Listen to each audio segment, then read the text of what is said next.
I grew up around Bedford and I love it so much around here that I came back to teach here, to teach the next generation.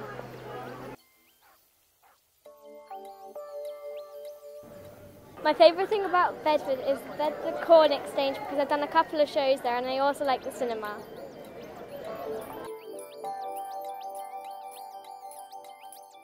What I love most about Bedford is the river festivals, especially the most recent one, because there are various different age groups on stage playing different instruments, including vocals and strings, and I just love seeing that they love what they're doing.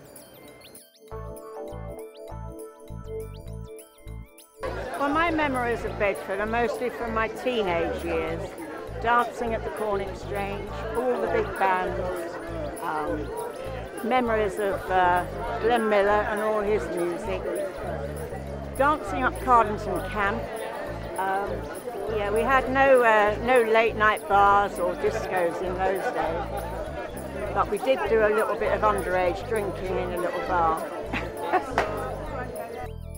The name Bedford is thought to have derived from an Anglo-Saxon called Beda, who built a ford over the river Great Ouse. Beda's ford came to Bedford. So my happy days are going to the Cadena Cafe on Saturdays and then en route to the Granada Cinema when it used to be the biggest screen in Europe or something like that. Oh, and smoking in the back row.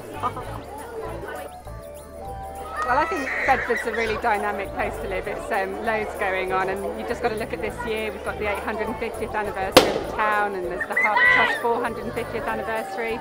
Loads of different things happening, and I think that's there's some really positive people in the town doing some amazing things in terms of events and different activities. So it's a great place to live, especially if you've got children.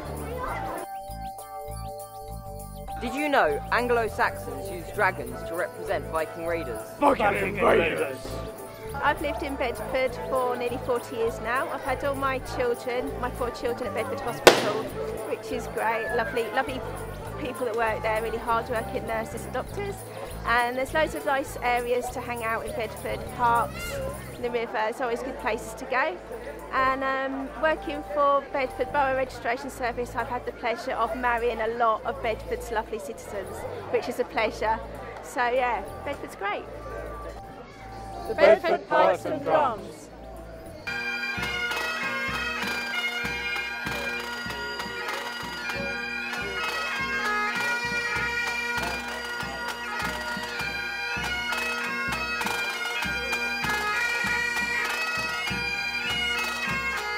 I love Bedford because I was born and bred here on the 3rd of October 1977. I love the architecture, the heritage, the people, the history, the whole elixir of life, the music scene, which I'm very much part of, and all these great buildings that are behind me here. So come to Bedford, it's an absolutely amazing place. It's my hometown. Thank you so much. What I love about Bedford is that for thousands of years people have come from all over the world and they've settled here, and they're still doing it today. And do you know what? They've come from everywhere, they've all settled, and we all get along pretty well together, which is fantastic. Saxons, are you ready? I like Bedford. It's got a lot of great stuff, but some of it's really hard to find. There's a little stone that really got me excited about history in St. Peter's Church. Predates the Vikings.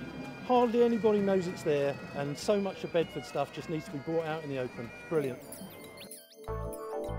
Did you know the Romans in Bedford ate oysters transported from the east coast? What do you love about Bedford? Shopping.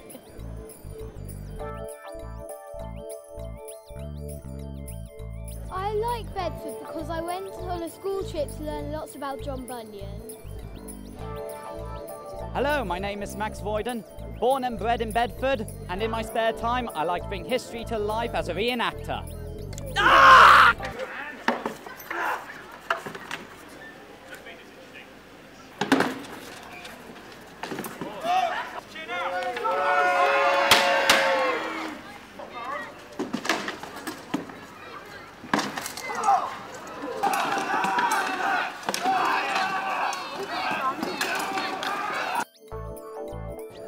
Did you know the Saxon Tower of St Peter's Church is thought to be the oldest surviving building in Bedford?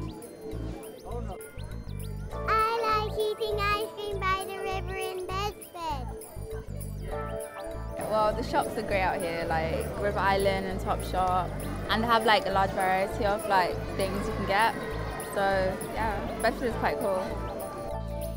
Did you know the statue of John Howard in St Paul's Square has cherubs hidden behind grotesque masks?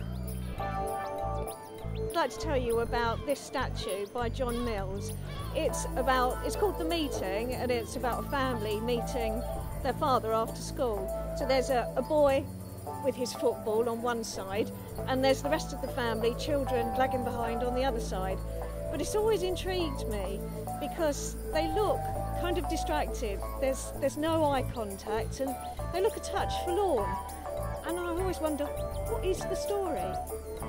The day we moved to Bedford, it was one of the happiest days of our lives. We were moving from Wellingborough. We loaded up the van, took all our friends out to lunch. When they'd all gone and said their goodbyes, we got in the van and headed south. The van was terribly overloaded. We were rocking from side to side and leaning forward on the wheel arches, making them squeak and squeal. Oh. But when we got to the roundabout at Wavendon and we turned left on the Northampton to Bedford Road, just as we planned, years before, we started singing the tune from The Great Escape, da da da da da da da da da da, and so on. Just me and my wife and the dog, and we were home free. And when we got to Bedford, we found our way around, got a map, and joined clubs and societies, all sorts of things, and it's just been great. That was 14 years ago, and I wouldn't want to live anywhere else.